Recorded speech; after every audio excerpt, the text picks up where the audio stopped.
you're selling a home anytime soon, you're in the right spot. And I'm joined right now by top agent in Waltham, a man who sells a lot of homes, Hans Brings from Coldwell Banker. And Hans, when you're sitting down with a seller right now, it's a market that's creating multiple bids for a lot of properties.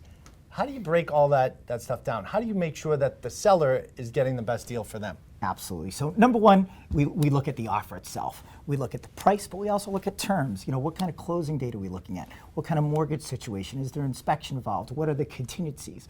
But that's not the only part, obviously. We need to look at their pre-approval letter. How qualified are they? How good of a pre-approval letter it really is.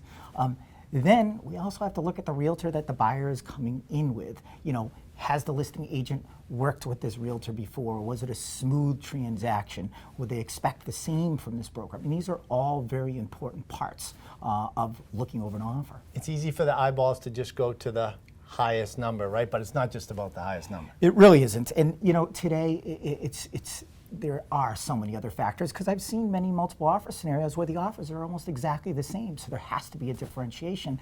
And one of the final factors is the buyer's letter. A lot of buyers nowadays are putting a letter together, writing up, you know, what they liked about the property and how it's going to work for them. And I think it's very important that a seller reviews these letters, because it really verifies the interest of the buyer and how likely they are to move forward with the transaction. And especially if you've been in a home for a long time and there's that emotional chord that gets hit, you know somebody's going to come in and care for the home that you've lived in for a long time, that can make a difference. You know, heartstrings can be tugged, let's face it. So.